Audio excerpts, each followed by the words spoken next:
ಶುಭೋದಯ ಎಲ್ಲರಿಗೂ. ಇಂದು ಅಧಿಕ ಮಾಸದ 2ನೇ ಮಂಗಳವಾರ. ಈ ಮಂಗಳವಾರದಂದು ಅತ್ಯಂತ ಶಕ್ತಿಶಾಲಿಯಾಗಿರುವ ಲಕ್ಷ್ಮೀ ತಾಯಿ ಮಂತ್ರವನ್ನು ಕೊನೆವರೆಗೂ ಕೇಳಿ. ಈ ಲಕ್ಷ್ಮೀ ತಾಯಿ ಮಂತ್ರವನ್ನು ದಿನದಲ್ಲಿ 11 ಬಾರಿ, 21 ಬಾರಿ ಅಥವಾ 108 ಬಾರಿ ಜಪಿಸುವುದರಿಂದ ಉತ್ತಮ ಫಲ ದೊರೆಯುತ್ತದೆ. ಶುಭ ದಿನ. ಓಂ ಹ್ರೀಂ ಶ್ರೀಂ ಮಹಾಲಕ್ಷ್ಮೀ ಸರ್ವಕಾಮಪ್ರದೇ ಸರ್ವಸೌಭಾಗ್ಯದಾಯಿನಿ ಅಭೀಷ್ಟಂ ದೇಹಿ ಮೇ ಸದಾ. ಓಂ ಹ್ರೀಂ ಶ್ರೀಂ ಮಹಾಲಕ್ಷ್ಮೀ ಸರ್ವಕಾಮಪ್ರದೇ ಸರ್ವಸೌಭಾಗ್ಯದಾಯಿನಿ ಅಭೀಷ್ಟಂ ದೇಹಿ ಮೇ ಸದಾ. ಓಂ ಹ್ರೀಂ ಶ್ರೀಂ ಮಹಾಲಕ್ಷ್ಮೀ ಸರ್ವಕಾಮಪ್ರದೇ ಸರ್ವಸೌಭಾಗ್ಯದಾಯಿನಿ ಅಭೀಷ್ಟಂ ದೇಹಿ ಮೇ ಸದಾ. ಓಂ ಹ್ರೀಂ ಶ್ರೀಂ ಮಹಾಲಕ್ಷ್ಮೀ ಸರ್ವಕಾಮಪ್ರದೇ ಸರ್ವಸೌಭಾಗ್ಯದಾಯಿನಿ ಅಭೀಷ್ಟಂ ದೇಹಿ ಮೇ ಸದಾ. ಓಂ ಹ್ರೀಂ ಶ್ರೀಂ ಮಹಾಲಕ್ಷ್ಮೀ ಸರ್ವಕಾಮಪ್ರದೇ ಸರ್ವಸೌಭಾಗ್ಯದಾಯಿನಿ ಅಭೀಷ್ಟಂ ದೇಹಿ ಮೇ ಸದಾ. ಓಂ ಹ್ರೀಂ ಶ್ರೀಂ ಮಹಾಲಕ್ಷ್ಮೀ ಸರ್ವಕಾಮಪ್ರದೇ ಸರ್ವಸೌಭಾಗ್ಯದಾಯಿನಿ ಅಭೀಷ್ಟಂ ದೇಹಿ ಮೇ ಸದಾ. ಓಂ ಹ್ರೀಂ ಶ್ರೀಂ ಮಹಾಲಕ್ಷ್ಮೀ ಸರ್ವಕಾಮಪ್ರದೇ ಸರ್ವಸೌಭಾಗ್ಯದಾಯಿನಿ ಅಭೀಷ್ಟಂ ದೇಹಿ ಮೇ ಸದಾ.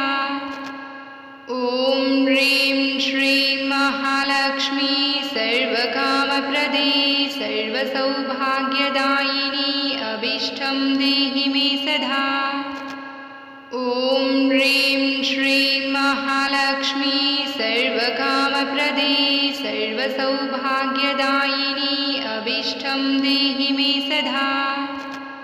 ಓಂ ಹ್ರೀಂ ಶ್ರೀಂ ಮಹಾಲಕ್ಷ್ಮೀ ಸರ್ವಕಾಮಪ್ರದೇ ಸರ್ವಸೌಭಾಗ್ಯದಾಯಿನಿ ಅಭೀಷ್ಟಂ ದೇಹಿ ಮೇ ಸದಾ. ಓಂ ಹ್ರೀಂ ಶ್ರೀಂ ಮಹಾಲಕ್ಷ್ಮೀ ಸರ್ವಕಾಮಪ್ರದೇ ಸರ್ವಸೌಭಾಗ್ಯದಾಯಿನಿ ಅಭೀಷ್ಟಂ ದೇಹಿ ಮೇ ಸದಾ. ಓಂ ಹ್ರೀಂ ಶ್ರೀಂ ಮಹಾಲಕ್ಷ್ಮೀ ಸರ್ವಕಾಮಪ್ರದೇ ಸರ್ವಸೌಭಾಗ್ಯದಾಯಿನಿ ಅಭೀಷ್ಟಂ ದೇಹಿ ಮೇ ಸದಾ. ಓಂ ಹ್ರೀಂ ಶ್ರೀಂ ಮಹಾಲಕ್ಷ್ಮೀ ಸರ್ವಕಾಮಪ್ರದೇ ಸರ್ವಸೌಭಾಗ್ಯದಾಯಿನಿ ಅಭೀಷ್ಟಂ ದೇಹಿ ಮೇ ಸದಾ.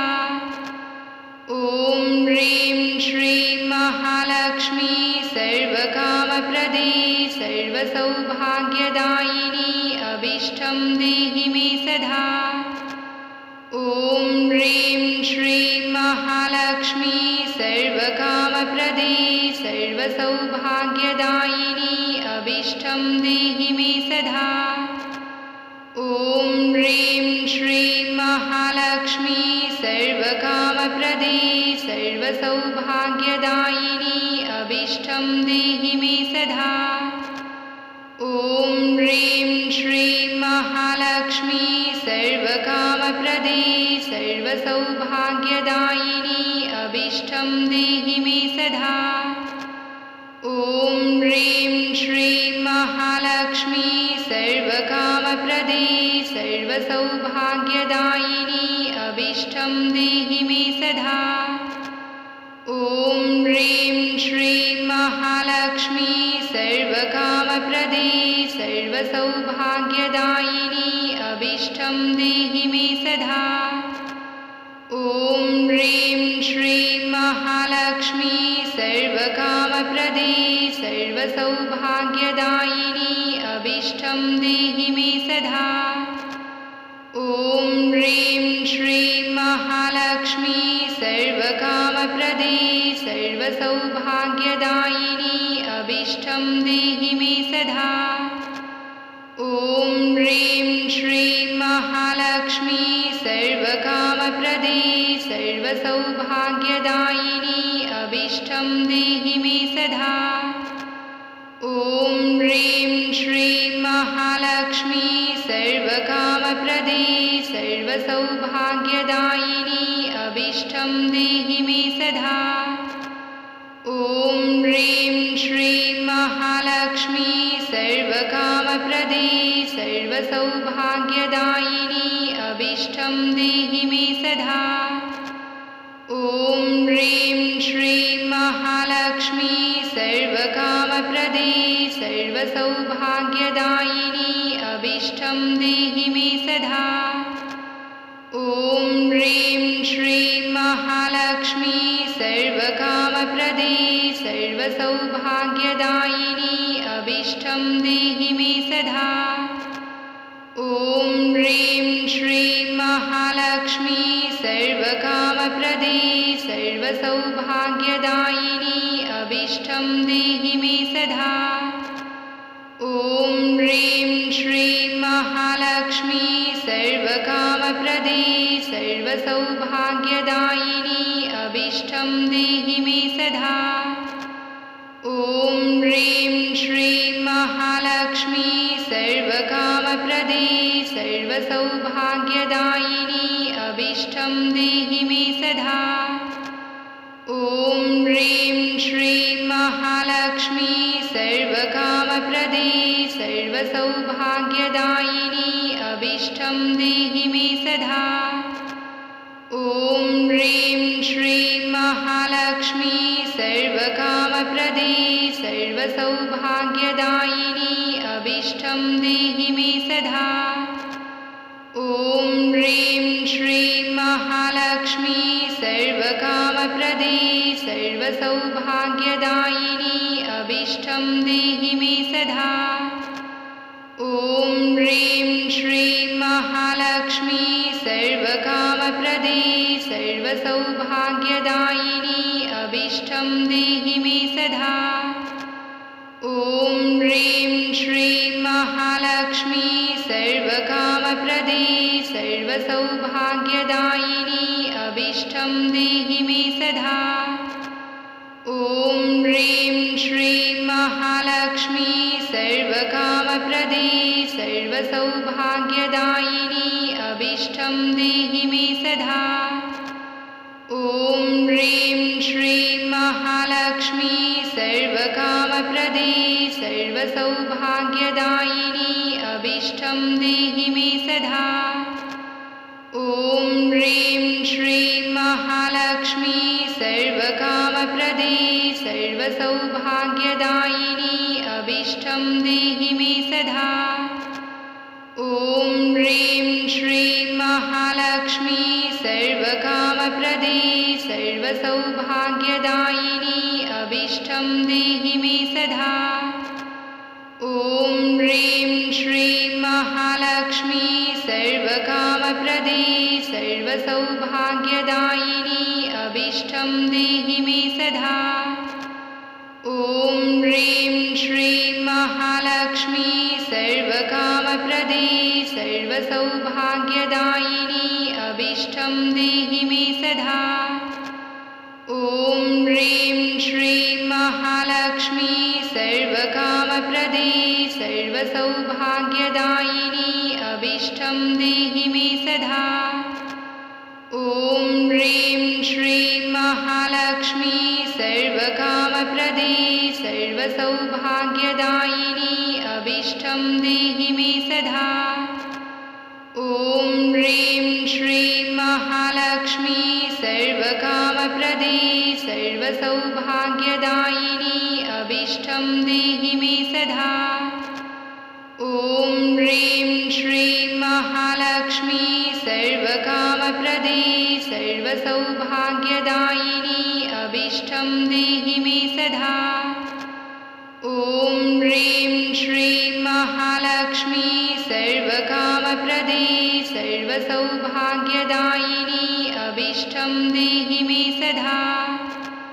ॐ ह्रीं श्रीं महालक्ष्मी सर्वकामप्रदे सर्वसौभाग्यदायिनी अभीष्टं देहि मे सदा। ॐ ह्रीं श्रीं महालक्ष्मी सर्वकामप्रदे सर्वसौभाग्यदायिनी अभीष्टं देहि मे सदा।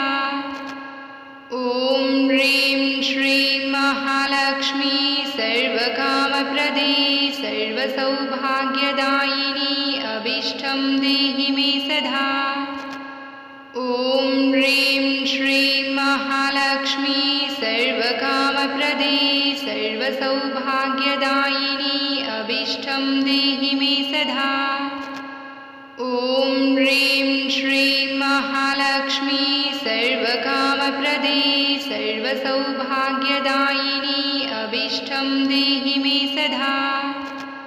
ॐ ह्रीं श्रीं महालक्ष्मी सर्वकामप्रदे सर्वसौभाग्यदायिनी अभीष्टं देहि मे सदा।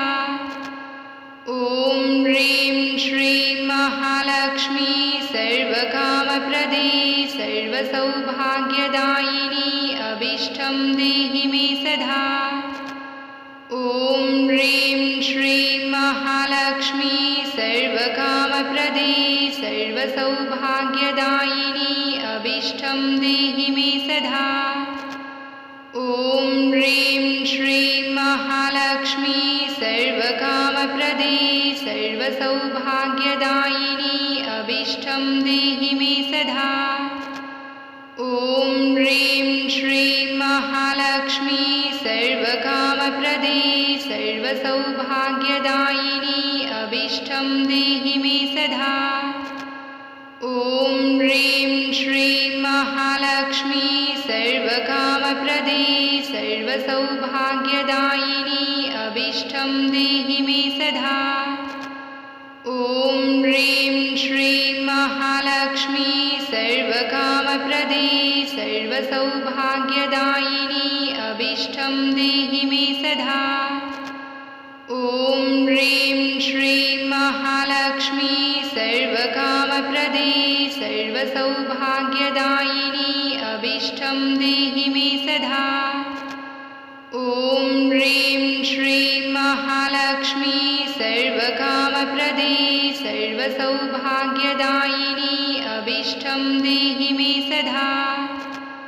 ॐ ह्रीं श्रीं महालक्ष्मी सर्वकामप्रदे सर्वसौभाग्यदायिनी अभीष्टं देहि मे सदा। ॐ ह्रीं श्रीं महालक्ष्मी सर्वकामप्रदे सर्वसौभाग्यदायिनी अभीष्टं देहि मे सदा। ॐ ह्रीं श्रीं महालक्ष्मी सर्वकामप्रदे सर्वसौभाग्यदायिनी अभीष्टं देहि मे सदा। ॐ ह्रीं श्रीं महालक्ष्मी सर्वकामप्रदे सर्वसौभाग्यदायिनी अभीष्टं देहि मे सदा।